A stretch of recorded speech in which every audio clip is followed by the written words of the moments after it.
Ja, 106 Jahre Einmal seien Sie ja da in Griechenland auch versenkt geworden. sind wir versenkt worden. Ja, und da bin ich dann im Mittelmeer geschwommen, von 1 Uhr Nachmittag bis 8 Uhr abends im Mittelmeer zu schwimmen. Da denkt man nur, schwimmen, schwimmen und durchstehen.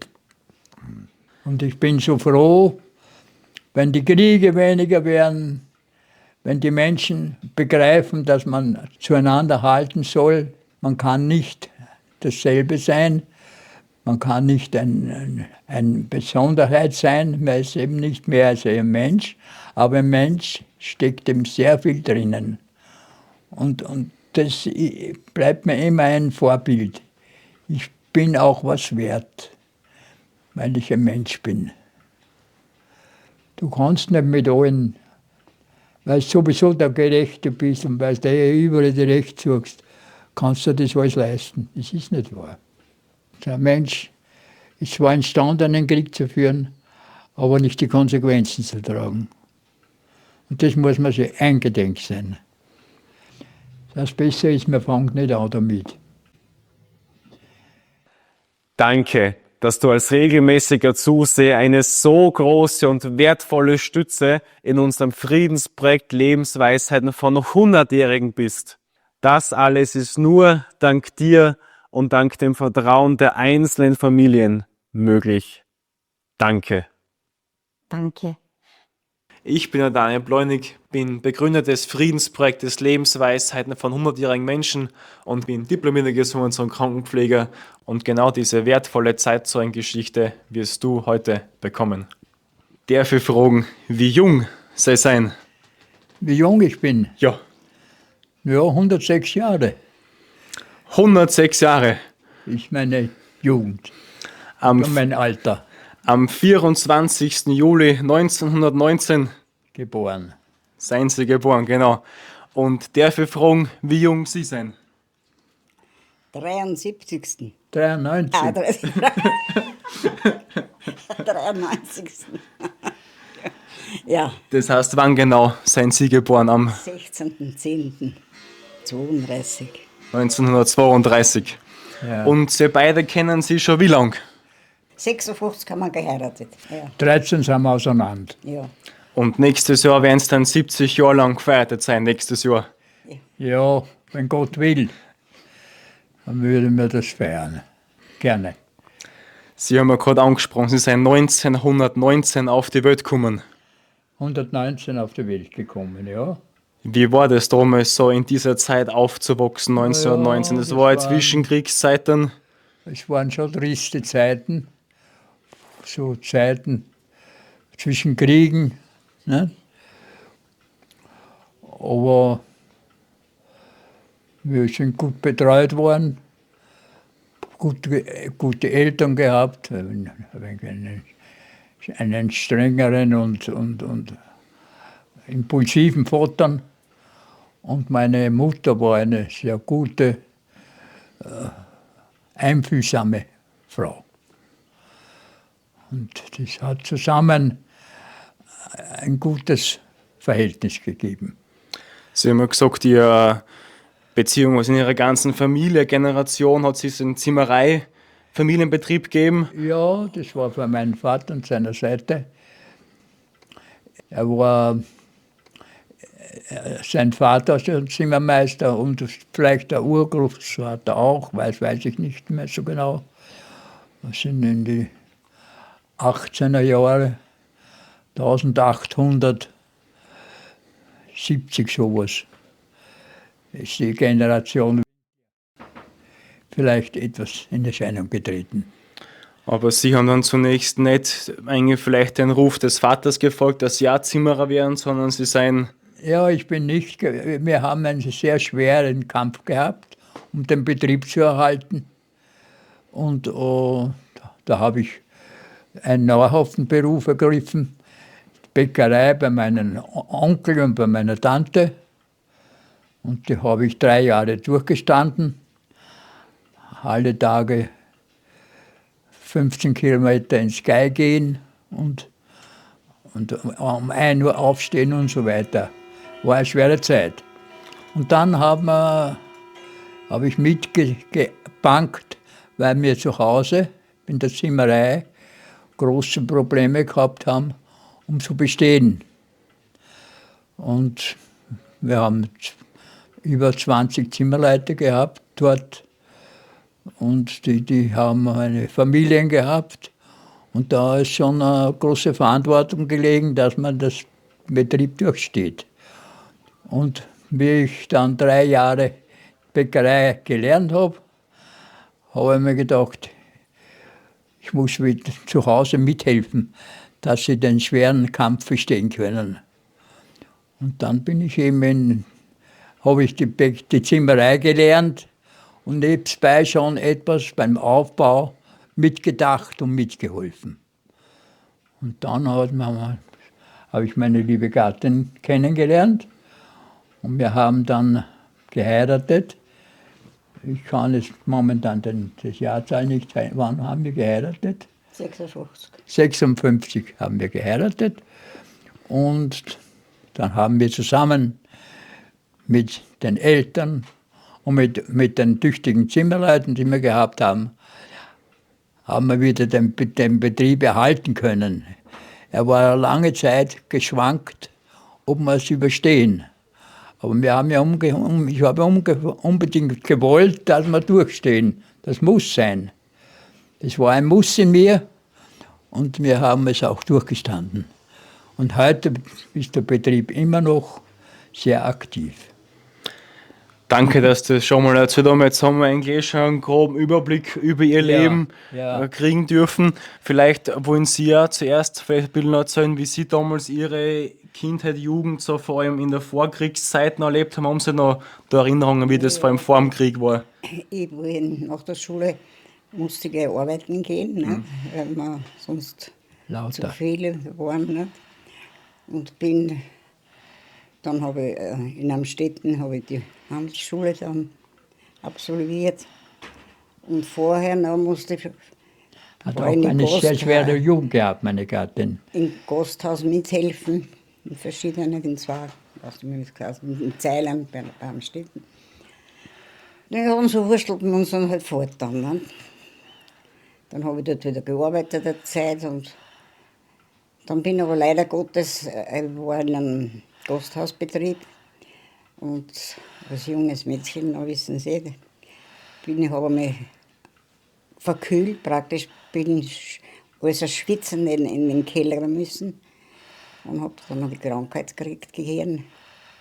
In so eine Art wie Gehirnhaut. Er hat dann gesagt, naja, ist es nicht ganz, aber die Ärzte waren sich nicht sicher. Ich bin dann von dort heimgekommen, ich war dann ein ganzes Jahr zu Hause bei den Eltern, ne? Bis sich das halt wieder gut eingerenkt hat. Dann bin ich erst nachher in die Handelsschule noch gegangen. Ne? Wollen Sie vielleicht da erzählen, wie das war 1938, wie der Hitler in Österreich gekommen ist? Was sich da dann verändert hat nachher dann? Es war gegen unsere Anschauungen und in meiner Familie. Es ist nur gegangen um das Deutschtum. Und das war unter Hitler so, du bist etwas Besonderes, du musst dementsprechend auch auftreten. Und das Auftreten, ob das für die anderen auch so gut ist, wie man das darstellt, das ist nicht immer die Frage. Und da hat es schon ein schwerer Durchhaltekampf gegeben, um dass die Berechtigung für eine Firma wie unsere Firma, die berechtigt, im Leben zu bestehen und wir selbst damit bestehen können, das war eben unser Kampf. Aber die Begeisterung war eben anders bei mir. Die war nicht Heil Hitler und sonst gibt es nichts mehr. Das war bei mir nicht. Wie hat sich das dann gezeigt bei Ihnen, wenn ich fragen darf? Bitte? Wie hat sich das dann gezeigt, Wenn Sie gesagt haben, das war nicht diese Begeisterung, was alle gehabt haben, Ja. sondern wie hat sich das dann bei Ihnen gezeigt? Ja, weil sagen wir, wie war denn das? Ja, da war ich 20 Jahre ungefähr, wie das Element Nationalsozialismus und Hitler-Hoheit, dass alles sich nach denen ausrichten haben müssen und dass das ja eigentlich eine hehre Angelegenheit ist. Von dieser Mentalität habe ich mich nie mitreißen lassen. Ich war innerlich immer das, was ich ursprünglich war, und das bin ich auch geblieben. Man ist irgendwie mitgerissen worden. Ich habe eine innere Einstellung gehabt, die ich nicht so leichtsinnig aufs Spiel sitzen habe wollen. Und diese innere Einstellung, die habe ich mir erhalten. Und da ist nicht die Meinung groß geworden, dass das ein Gegner ist, dass ich ein Gegner von Hitler bin. Das ist gar nicht zur Sprache. Ich habe auch das nicht wollen. Und dann habe ich gesagt, als Mensch ist das Menschtum ist mir mehr wert, als wie ein Hitler-Anhänger zu sein. Sie haben gerade gesagt, was Sie sind so irgendwie damit hineingerissen geworden. Ja, man hat, es war geschrien, bevor wir noch im Krieg waren, Heil Hitler. Das war um und auf. Du hast, der Gruß war immer Heil Hitler. Und der Hitler war ein Heros. Und das hat man anerkennen müssen. Und wie man sich da draus herauswindet, das war immer eine persönliche Sache. Ich kann die eigentlich gar nicht so klar darstellen. Da hat es das Heil Hitler, dann hat es die Lieder gegeben und dann hat es das Marschieren gegeben. Und das ist alles auf einen Punkt hingekommen, dass man ein tapferes Volk ist, das Recht hat, das Leben in diese Richtung zu bringen. Sie haben es wahrscheinlich selber nicht genau gewusst, was das alles für sich birgt, weil wäre genauso, wenn man sagt, es gibt Menschen mit schwarzer Farbe, mit brauner Farbe, mit weißer Farbe. Und wenn man da anfängt zu rechteln, das kann man nicht. Man kann das nicht machen. Aber innerlich, ich habe das nicht darstellen können. Ich kann nicht sagen, ich bin ein Gegner für euch. Also Sie waren in einem Konflikt innerlich. Ja. Ich war sehr von dem christlichen Glauben beeindruckt. Und im christlichen Glauben ist ja auch sehr viel Kraft, wo man manchen Einflüssen, oder auch schädlichen Einflüssen, sich wehren hat können. Es war ein Rausch drin irgendwie. Du musst da mit, weil wir sind ja in der Führung, es kann uns niemand entgegenstehen. Wir sind so gut und so und innerlich so ausgefeilt, dass uns gar nichts passieren kann. Das ist der Mensch selber auch viel schuld dran. Das war die Propaganda, die Sie immer gehört haben. Das, was immer wieder auf einer eintrichtet geworden ist. Was einwirkt, wo du dann nicht mehr da wehren kannst. Es ist nur viel dargestellt worden, was der Wirklichkeit nicht entsprochen hat. Durch Propaganda. Durch die Propaganda. Wie hat die Propaganda damals ausgeschaut? Ist das vor allem viel durch den Volksempfänger gewesen, durch Zeitungen, Ja, wie hat es so damals ausgeschaut, diese Propaganda, was gemacht geworden Ja, ist? die vielen Einheiten, die kleinen Vereine, die was man besonders beeindrucken hat können. Ne? Und mein Gott, ich kann das auch nicht so genau darstellen. Ich kann mir nur eine Vorstellung machen, aber das direkt wiederzugeben, das ist nicht so leicht. Wie ist denn das gewesen damals, wie dann der Zweite Weltkrieg angefangen hat? Wie haben Sie denn das erlebt damals, Ja. 1939? Ja, ja, bitte, ich war eben sehr katholisch und für mich war eben der Kampf, das menschliche gegenseitige Auslöschen, das war ganz gegen meine Lebensauffassung. Und ich habe mitgekämpft, auch die Verpflichtung dem Volk gegenüber, aber es waren zwei Elemente in mir. Der eine war der Erhaltungstrieb und der andere war eben,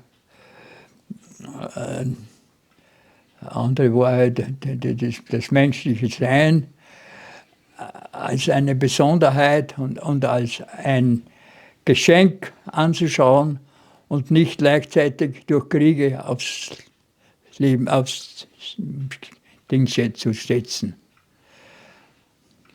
Also Sie haben geschaut, irgendwie, dass Sie überleben können diese Zeit. Ich habe überleben wollen, ich habe aber auch kämpfen wollen müssen und mein Muss habe ich auch anerkannt, aber nicht mit meinem vollen Innersten.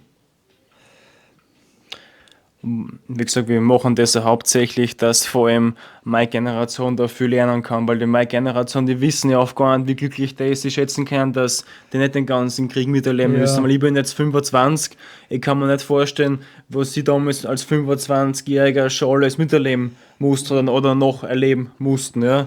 Ja, nein, ich habe immer kämpfen müssen. Ich habe als Lehrling durch meine Eigenheit etwas zu geben, meinem Leben, das was nicht leicht war, was man sich viel leichter hätte machen können, aber das habe ich eben nicht gemacht. Ich habe immer gekämpft. Und da habe ich mich dann eben eingestellt darauf, habe das als deutscher Mensch, nicht nur als deutscher Mensch, als Mensch, wo die Kriege immer wieder durch Überheblichkeit entstanden sind, habe ich mir trotzdem gesagt, ich muss trotzdem sein, weil so viele Millionen Menschen und Familien hängen daran und da darf man sich nicht als Feigling provozieren. Das heißt, so seien es dann auch eben nach Griechenland gekommen? Nach Griechenland, ja, da ist es mit einer gewissen Elan, mit einem gewissen Schwung, sind wir dann nach Griechenland gekommen und dort waren wir natürlich überlegen. Wir haben noch nicht, wie wir kämpfen braucht, sondern die Vorstellung, dass da eine Militäreinheit da, die Welt beherrschen will. Und da waren wir nicht imstande, etwas Gleichwertiges dagegen zu setzen. Aber trotzdem im Innersten versuchen, sich auf seine Art darzustellen, ohne um das Kriegsgericht zu kommen oder ohne ein Weichling-Sein. Das hat man alles nicht leisten können. Weil einmal seien sie ja da in Griechenland auch versenkt geworden. Sind wir versenkt worden, ja, und da bin ich dann im Mittelmeer geschwommen. In der Mittagszeit sind wir versenkt worden, bin ich im Mittelmeer geschwommen. Dann ist neben mir auch ein Offizier gewesen, der hat nicht mehr gekannt, kämpfen, schwimmen. Der war mit seinem Ding zu Ende. Und den habe ich weiß nicht mehr genau wie, den Trost gegeben und mitgeholfen, dass er auf ein Schiff kommen kann. Rettungsboot. Und er hat mir seinen Schwimmgürtel gegeben. Aber das weiß ich nicht mehr ganz genau. Jedenfalls haben wir sich gegenseitig geholfen. Und ich habe das dann natürlich durchstehen müssen, von 1 Uhr Nachmittag bis 8 Uhr abends im Mittelmeer zu schwimmen. Ich war ein Schwimmer, aber kein besonderer Schwimmer.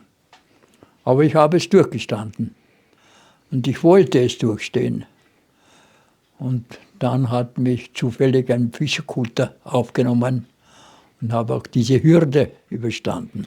Und sind 7 Stunden lang im Wasser herumgeschwommen, ohne zu wissen, wann Ja. da irgendwer kommt, ob da wer kommt. Da denkt man nicht mehr, da denkt man nur schwimmen, schwimmen und durchstehen. Und dann ist ihm das Gott sei Dank gelungen. Aber mir war das wichtig zu kämpfen, wenn es notwendig war. Aber ich war kein Kämpfer aus reinem Selbstbewusstsein, sondern ein Kämpfer für ein Teil der Menschheit zu sein. Und nicht nur ein Teil als Deutscher zu sein. Haben Sie damals gewusst, wofür Sie kämpfen? Bitte? Haben Sie damals gewusst, wofür Sie kämpfen? Ja, das hab ich schon. Aber nicht in dem Sinn. Es war das Deutschtum, das ist sehr groß gespielt worden. Und man hat von Deutschtum schon als Mensch eine Achtung gehabt. Aber ich habe sukzessiv kennengelernt, dass da viel sich besonders herausspielen wollen, die Rolle war. Und nicht unbedingt das Gute, was der Mensch damit erzwecken wollte. Wir wollten ja mit dem Nationalsozialismus, wollten sie die Welt überströmen. Und das ist eben nicht gelungen. Das muss der Hitler selber auch erkannt haben, dass ihm das nicht mehr möglich ist. Ich glaube, er hat ja auch am Schluss schon mehr kapituliert. Wie haben Sie denn selber diese Propaganda miterlebt, dass die Deutschen so das größte und so das mächtigste Ja, Volk ist ja. und alles andere so eine Art Untermenschen sein? Wie haben Sie denn diese Propaganda so damals da miterlebt? Mir war meine Grundeinstellung, die war so stark in mir, dass dies eigentlich nicht Fuß fassen hat können, diese Meinung. Ich war immer der Meinung, der Mensch ist das Um und Auf und der Mensch ist verpflichtet, gut zu sein. Der Mensch ist verpflichtet, die verschiedenen Rassen anzuerkennen. Das war meine Meinung. Und mit der habe ich mich nicht darstellen wollen. Das habe ich nicht an die große Glocke gehängt. Das war meine innere Einstellung. Und Gott sei Dank, das hat der Hitler nicht können, dass er die innere Einstellung der Menschen zerflattert. Das hat er nicht können. Und das war vielleicht auch, sonst wer weiß, was noch alles kommen wäre. Das heißt, das war eben, weil Sie jetzt danke, dass Sie das so schon angesprochen haben, Sie haben diese innere Einstellung gehabt, der Mensch ist ein Mensch, unabhängig. Welches Volk, Ja. und gerade deswegen waren Sie in diesem Zwiespalt. Weil ich so stark im christlichen Glauben erzogen worden bin. Auch. Das hat auch viel Rolle gespielt, meine Mutter und da habe ich gewusst, dass es gar nicht viel braucht. Und du wirst als Antimensch dargestellt und schon bist du weg. Das habe ich gekannt. Aber ich habe es nicht, hat keinen Sinn gehabt, wenn ich mich hinstelle und lasse mich erschießen. Das war nicht meine Art. Haben Sie dann vielleicht einmal Dinge eben tun müssen, die Sie nicht tun wollten, weil Sie so einen Zwiespalt drinnen waren? Das habe ich Gott sei Dank immer umgehen können. Inwiefern?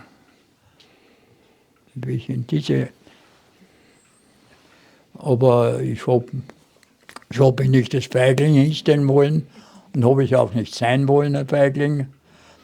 Aber ich habe mir gedacht, was ist eigentlich das Ende von Lied? Und das Ende von Lied war eben, dass ich mir halt meine Eigendarstellung bewahre. Warum ist es gefährlich gewesen, wenn man als Feigling dargestellt gewesen wäre? Ja, als Feigling bist du sofort. Mein Heil Hitler hat alles geheißen, wenn du nicht sagst Heil Hitler, so bist du schon eine Gefahr. Und das zu umgehen, das habe ich immer versucht. Und wie haben sie das geschafft zum Umgehen? Bitte? Wie haben sie das geschafft zum Umgehen? Zum Umgehen, ja. Wie haben sie das geschafft? Na ja, ich habe auch meine eigene Meinung dazu und habe gleich ein Gespräch angefangen. Das, was die anderen nicht unbedingt interessiert hat. Aber da haben sie aufpassen müssen, dass nicht zu viel Falsches sagen, weil dann ist immer die Ja. Gefahr gewesen, dass man vielleicht gleich was Kriegsgericht kommt oder gleich Ich habe an die gesagt, nein, ich bin auf der Welt, ich bin ein Mensch und ich will jetzt nicht unbedingt sterben, weil es einen Heil Hitler gibt. Unsere Zuversicht ist mehr und mehr verschwunden, weil man immer gehört hat, es wird immer brenzlicher. Bis 1945 bin ich dann 2 Jahre oder 3 Jahre in Gefangenschaft gewesen bei den Russen. Und in Dnepropetrovsk, glaube ich, waren es da. Dnepropetrovsk, Saviroscha. Und habe ihm das auch in der Gefangenschaft durchstehen müssen. In der Kriegsgefangenschaft. Das ist gar nicht so stark. Ich bin eigentlich, vielleicht habe ich auch eine besondere Eignung gehabt. Ich bin in der Kriegsgefangenschaft sehr anerkannt gewesen. Da habe ich unter Umständen irgendeine Führungspersönlichkeit, die was meine Anschauung geschätzt hat. Und darum ist mir auch in der Gefangenschaft nicht so schlecht gegangen. Es ist mir schon nicht gut gegangen, man muss schon viel mitmachen, aber ich habe es nicht herausgekehrt. Mein Leben war mir eben auch wichtig. Ich war gar nicht, was gesagt hat, ich bin ein Idealist. Ob ich jetzt stirb oder nicht, das ist nicht das war nie meine Anziehung. Ich wollte das gar nicht. Und dann habe ich meine liebe Gattin kennengelernt und wir haben dann geheiratet. Ich kann jetzt momentan das Jahrzahl nicht sein. Wann haben wir geheiratet? 56. 56 haben wir geheiratet. Meine zukünftige Gattin, sie wurde, es war das schon im Schwanken, dass sie eventuell woanders hinkommt, um ihre Tätigkeiten als junge Frau zu bestehen. Und dann habe ich gesagt, nein, mir ist unbedingt wichtig, dass meine Gattin, eine zukünftige Gattin, die Bolde, bei uns bleibt. Ich bestehe darauf. Und dann ist es auch so weit gekommen, dass wir uns verheiratet haben. Das Gefühl, dass wir zusammengehören, das hat nie abgenommen. Was würden Sie sagen? Was denken Sie, warum Sie so lange zusammengeblieben sind? Was ist für Sie wichtig gewesen? Naja, ich wollte, wenn ich jemanden kennenlerne, dann entweder ja oder nein. Ne? Und so hat es passt. Hat gepasst. Ja, Und ich glaube, es passt immer noch. ja genau. Aber es geht jetzt viel zu schnell schon. Ja, du hast ja sehr viele mitgeholfen beim Betrieb erhalten. In der Buchhaltung und, Ja, und Lohnverrechnung. und den ganzen. Es war viel Arbeit. Nicht? Aber zum Glück habe ich die Schwiegermutter gehabt, die nämlich die Küche versorgt hat. Die gekocht hat und sehr gut gekocht hat. Und ich konnte dann im Büro sein. Nicht? Weil sonst wäre das nicht so leicht gewesen. Die müssen irgendwas weniger machen. Nicht? Im Büro oder so hat sich das halt ergeben. Im Büro hast du sehr, Ja, sehr tätig gewesen. Ja. Ich habe es auch gern gemacht. Ich keine Schwierigkeiten gesehen. Ne? Und außerdem war ja dann schon bald, nachdem war die Frau Koch schon zu uns gekommen. Ne? Und die ist da von der Schule weg und ist gekommen zu uns und sagt, die Mutter Fehler, was soll ich jetzt machen? soll es zum Lernen anfangen oder gleich nicht, im Beruf. Naja, so habe ich gesagt, wie es ihr sympathischer ist. Entweder so oder so. Und wenn es gleich beginnt, kriegt es gleich ein Geld. Ne? Und wenn sie als Lehrling anfangen, ist das ja wesentlich weniger. Ne? Ja, damit wird klargestellt, dass wir eine große Hilfe gehabt haben mit der Frau Koch. Die hat mitgedacht, für die war der Betrieb sehr wichtig, ein Bestandteil ihres Lebens, muss man sagen. Und so haben wir gemeinsam es durchgestanden. Also ich habe jetzt rausgehört, immer das Gemeinsame war für Sie in Ja. jedem Bereich wichtig. Wurscht, der Betrieb, Ja. in Ihrer Ehe alles zusammen machen, weil alleinig ist man nicht so stark, wenn man das gemeinsam macht. Ja, genau so. Was würden Sie da sagen, mit 106 Jahren, was ist denn da so ein Schlüssel gewesen, dass Sie dieses Alter erreicht haben? Was haben Sie denn da so gemacht, dass Sie 106 Jahre geworden sind? Ja, mir hat das Leben immer sehr viel gegeben. Ich habe gesagt, wenn man auf der Welt ist, so muss man leben. Und wie das zustande kommt, das ist unbewusst in einem drinnen. Und da muss man dann dem guten Willen Raum geben. Und das haben wir gemacht. Sie haben immer einen Antrieb gehabt, einen Lebensantrieb. Ein Lebensantrieb war ihm, ja, der Glaube war auch ein großer Faktor, was bei uns immer mitgespielt hat. Und die Freude, dass man mit guten Arbeitern zusammenarbeiten darf. All dies hat die Lebensfreude immer wieder aufgebaut und aufgepasst. Und so haben wir den Betrieb heute noch in guten Händen und hoffentlich bleibt es so. Ich glaube, Sie haben Ihr Leben lang sehr gerne für den Betrieb auch gelebt, was ich so rausgehört habe. Ja, weil die Familien so viel darauf pochen müssen, dass der Betrieb bleibt. Weil nicht nur für uns gut war, sondern für jeden Angestellten, für jeden Helfer. Und die Zimmerleute waren bei uns gerne und sie hätten das schwer verkraftet, wenn es nicht so gewesen wäre. Und wie haben Sie das gemacht, dass Sie mit Ihren über 90 Jahren auch noch so fit sind? Was haben Sie so Bestimmtes gemacht? Ich weiß nicht, viel Arbeit. Da kommt man über vieles hinweg. Nicht? Dann hast du nicht Zeit, da zwickt's, dort zwickt's. Nicht? Und So. ihr Vater war einer unserer tüchtigsten Mitarbeiter und besonderer Faktor. Und das war nicht zum Schluss auch ihre Hilfe, dass sie den Vater, dass der so treu beim Betrieb geblieben ist und auch mitgeholfen hat durch seine Fähigkeiten und durch sein sich einzustellen und einzubauen in den Betrieb, dass das so geblieben ist. Und was würden Sie sagen, was ist wichtig im Leben? Im Leben ist wichtig die Lebensfreude. Ich habe immer Lebensfreude gehabt. Ich habe mich gefreut, wenn man ein schönes Mädchen war, habe mich gefreut. Oder wenn man mit Kollegen zusammenarbeiten können.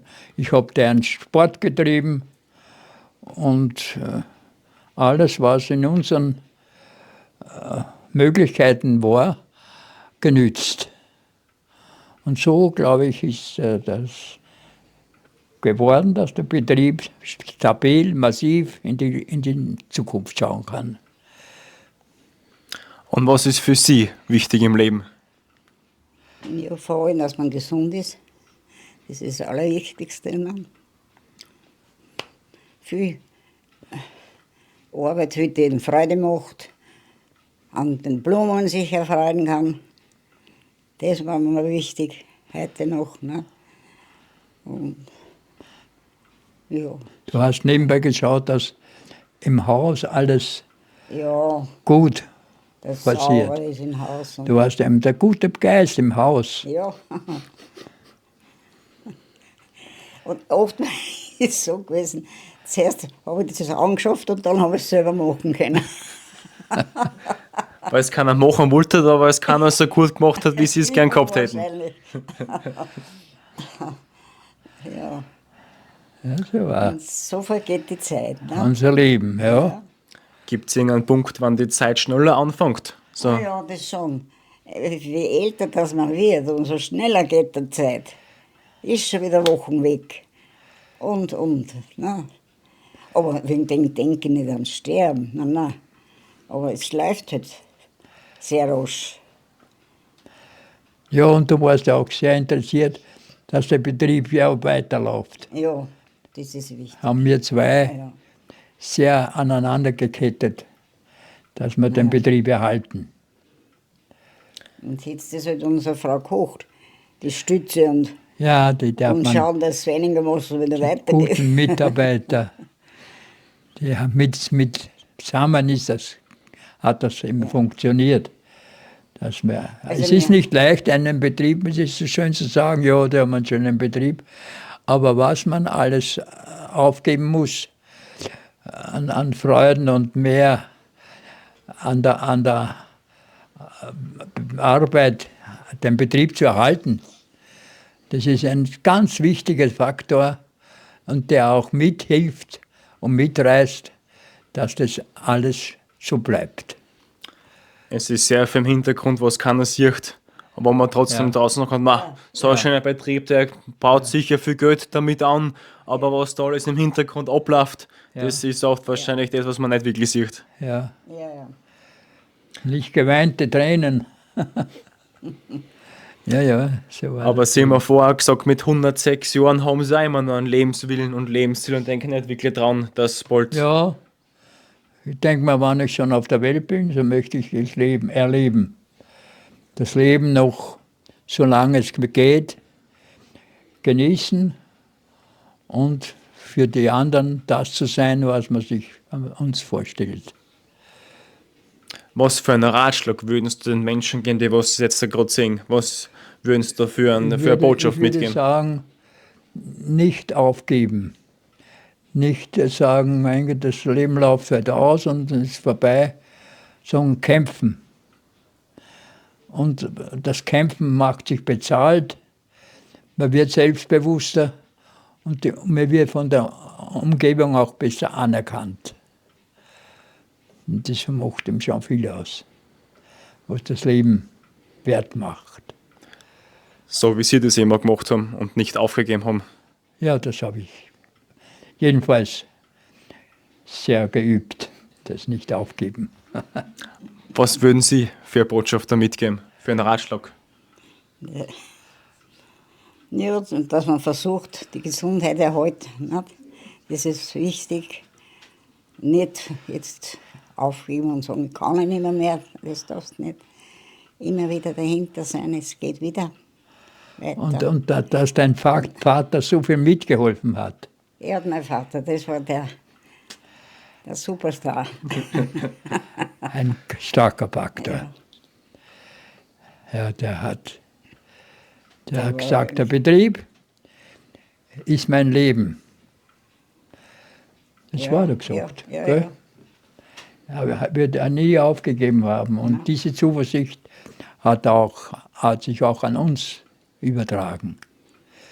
Und ich bin so froh, wenn die Kriege weniger werden, wenn die Menschen begreifen, dass man zueinander halten soll. Man kann nicht dasselbe sein, man kann nicht eine Besonderheit sein, man ist eben nicht mehr als ein Mensch, aber ein Mensch steckt eben sehr viel drinnen. Und das bleibt mir immer ein Vorbild. Ich bin auch was wert, weil ich ein Mensch bin. Weil jeder Mensch ein Mensch ist. Bitte? Weil jeder Mensch ein Mensch ist. Jeder Mensch ein Mensch ist und dem ganz was Großes ist, im Aal. Aber da darf ich nicht anfangen zum Studieren, weil sonst würde ich nicht fähig sein, das zu verkraften. Weil es so groß ist und es schwer vorstellbar ist, wie groß das alles ist. Ja. Ich greife das alles auf und sage, die Sterne, das ist nicht die Sterne, sondern das sind Elemente, das sind Welten zum 1000, zum Millionenfach. Und da darf ich mich nicht zu viel hineinsteigern, weil das ist etwas, was uns Menschen nicht zusteht. Sich da bis ins Letzte hineinzusteigern. Das würde man nicht durchstehen. Das ist ja das Zweite Besondere, was im Leben eine große Rolle gespielt hat bei mir.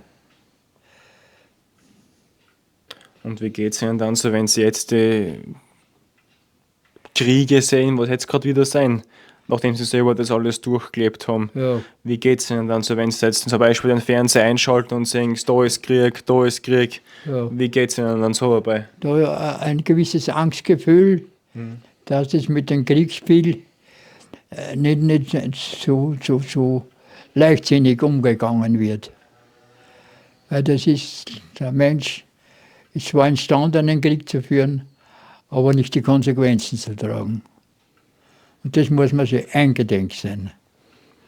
Wenn ich so denke, dann denke ich, wenn man den Fernseher einschalten, ne, schau, denke ich, es fangen schon wieder an. Ne? Und so lange sage ich immer, tun es, bis er Flächenbrand wird. Ne? Und das haben wir eh erlebt. Ich war zwar damals noch ein Kind, fast. Ne? Ich bin in die Schule gegangen, wie der Krieg angefangen hat, ist begonnen und wie ich aufgehört habe, war der Krieg wieder aus. Diese Gedanken habe ich mir auch sehr viel mitgemacht im Krieg. Ne? Im Essen alleine schon, wir haben wenig zum Essen gehabt. Wir haben zwar zu Hause eine Kuh gehabt, eine Milch haben wir gehabt, ein Schweindel. Und wenn es aber um eine mehr kostet, also da hast du derart aufpassen müssen. Da war es so weit, dass der nächste Nachbar uns sagen hat können. Und wenn man jetzt ein Schweindel, haben wir eh nichts zum Essen gehabt. Der Vater war dann im Krieg. Da haben sie schon gekocht. Jetzt haben sie in einer Nacht oft abgestochen, dass wir wieder was zum Essen gehabt haben. Ich war da, wie gesagt, Beginn Krieg habe ich angefangen und der Krieg aus habe ich aufgehört. Ja. Ich war in der ganzen Zeit im Krieg. Wir sind die meiste Zeit in Luftschutzkeller gesessen. Kaum sind wir rausgekommen, oh, sind schon wieder gekommen. Natürlich mit Kindern haben sie Angst gehabt. Angst haben wir gehabt. Einmal bei mir Josephine, bei der Mittelschule, da ist so ein großer Graben, sind wir von der Schule heimgegangen. Kommt ein Tiefflieger, 2 waren einer. Die haben uns entdeckt. Die sind schon runtergekommen. Und dort war zum Glück also ein Graben, kein Wasser drinnen und nichts. Streicher dann zugeschossen. Und wir 2 Schüler sind geschwind, haben uns da reingehauen. Und dann haben sie uns nicht mehr gesehen. Ne? Das war unser Glück. Da sind wir dann drin geblieben, bis sie wieder weggefahren sind. Das sind für Kinder schon schwierige Sachen. Ne? Haben wir schon mal Angst gehabt. Ja, es ist nicht lustig. Und man sagt nur wieder kein Krieg. Aber haben Sie da viel nachher dann das untereinander probiert zum Verarbeiten, wie Sie sich kennengelernt haben? Ist da viel über die Zeit noch geredet geworden? ja, schon zu Hause nicht. Aber ich habe eigentlich da wenig gesprochen, da war ich 10, 12 Jahre oder was. Da. Aber ich kann mich nur erinnern, wir sind mit meiner Mutter, haben wir uns verstecken müssen. In dem Haus, wir waren an so einem Dachboden ganz oben, wie die Besatzung dann da war. Ja, das waren die Soldaten nicht. Die Russen dann kommen, sind russische Besatzung. Ja. Da haben wir sich recht gefreut, jetzt ist der Krieg aus einem Weinzel runtergegangen, weil wir in den Krieg gegangen sind. Ja, alles hat gejubelt. Ja, Freiland, jetzt sind die. Nächsten Tag in der Früh habe ich gesagt, dort haben sie eingebrochen. Was? In jedem Haus haben sie schon eingebrochen gehabt. Nicht? Ja, jetzt haben wir natürlich die Mutter und die Nachbarinnen, lauter Jüngere halt, und ich war damals ja auch noch 12 Jahre oder 13 Jahre, haben wir uns am Dachboden versteckt, halt, dass sie uns nicht gefunden haben. Dann sind sie wieder verschwunden. Nicht? Das war schon. Aber das hat nicht lange gedauert, meine 14 Tage, dann hat sie sich beruhigt. Nicht? Dann ist der Schluss gekommen. Ja, groß war nur Heil Hitler. Wir haben einen Lehrer gehabt in der Schule, der war so gegen Hitler. Und der hat gesagt, das ist furchtbar, ich muss ein Heil Hitler schreien. Ich hab müssen, sonst sind sie nicht entlassen. Ne? So sind so lauter so Episoden. Na, hat er schon heruntergekommen. Ja, und es war nicht lustig. Und ich jetzt, wenn ich oft schaue, hörst du, das ist Trottel und so, jetzt fangen schon wieder so blöd an. Und so lange tun sie um und um, bis wieder gerocht. Ja, das ist die Erinnerung von mir. Unsicherheit. Unsicherheit, ja. Das ist das, was Sie eben vorher angesprochen haben, eben bei Ihrem Lehrer, so wie Sie das da geschildert haben. Man hat die innere Einstellung, wie man selber ist, aber wenn die jetzt nicht mehr auf einmal passt mit der, was die äußere Wahrheit ist, Propaganda, dann ist man dann ein Zwiespalt, wo man da schauen muss, wie kann ich da selber das in Einklang bringen und da irgendwie überleben und so, ja. Also meine Schwester, die da halt da war, die war da so ein kleines Dirndl, mit dem haben die Großen spazieren gegangen. Kinder, die haben die wollen das. Und die hat sich gefreut, da haben sie Zuckerl gekriegt. Und die waren begeistert. Ne? Aber irgendwie haben wir sie schon verstecken müssen. Ne? Das ist nicht lustig. Ja. Ab einem gewissen Alter fängt das Verstehen an und da sehen die Zuckerl auch nicht mehr. Ja. Was können wir da machen, dass man eben das verhindern kann, dass sowas nochmal passiert? Was würden Sie da für eine Botschaft mitgeben? Ich würde Botschaft geben, dass die Menschen das Menschtum mehr schätzen und nicht das Menschtum etwas ist, mit dem, was man vorwerken kann nach irgendwelchen Vorstellungen, sondern es ist so was Ehernes, dass es über alle fantastischen Vorstellungen beherrschen imstande ist. Das möchte ich sagen. Das Menschtum schätzen und wir sind froh, dass wir in einer Zeit leben, wo man das Schätzen verstehen kann und sich danach eben und auch an seinen Mitmenschen irgendwie aufrichten. Weil es ist in den Mitmenschen oft viel drinnen, das was an seinen eigenen Lebensstil verfestigen kann. Es ist notwendig, dass der Mensch sein Leben in die Hand nimmt und nicht der Nationalsozialismus ein Teil seiner Lebenseinstellung oder der Katholizismus ein Teil seiner. Man muss sein Leben in die Hand nehmen und da wird man schon irgendwie stark. Weil die Menschheit ist ja nicht, was ungefähr entstanden ist, sondern die Menschheit hat da viel durchgelitten in die Jahrhunderte, Jahrtausende. Und da steckt noch viel in den Menschen drin, die den Erhalt des Lebens als Selbstverständlichkeit anschauen und schätzen. Und dass das innerlich aufnehmen.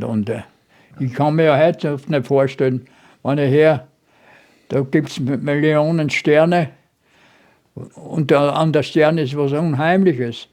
Und wie kannst du dir das vorstellen, dass der Sternenhimmel eine solche Macht, wo die Menschheit und das Menschsein nur ein kleiner Schnitzel ist?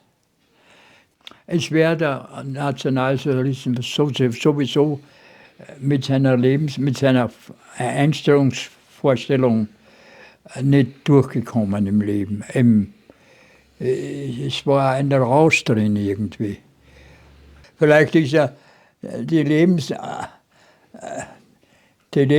wie man als Kind erzogen worden ist oder wie man als Kind behandelt worden ist, irgendwie steckt es in Menschen drinnen und man wird im Leben hingestellt, wo das Innere nicht ganz mitgeht. Und da kann man darüber nicht reden. Ich kann nicht sagen, ich bin ein Gegner des Resümees. Ich werde an die Wand gestellt. Warum soll ich mich an die Wand stellen lassen? Das war nicht meine Lebensart, dass ich so eine Begeisterung hingegangen wäre, wo man einfach mein Leben nimmt. Und das Leben zu nehmen, haben die Menschen nicht das Recht, meiner Ansicht nach.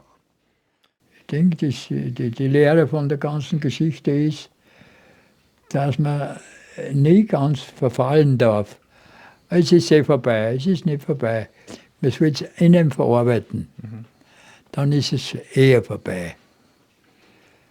Der Mensch ist zwar imstande, einen Krieg zu führen, aber nicht die Konsequenzen zu tragen. Und das muss man sich eingedenk sein. Das Beste ist, man fängt nicht an damit. Es ist auch der Mensch verpflichtet, ein gewisses Maß von Klugheit. Du kannst nicht mit allen, weil du sowieso der Gerechte bist und weil du überall die Recht suchst, kannst du das alles leisten. Das ist nicht wahr.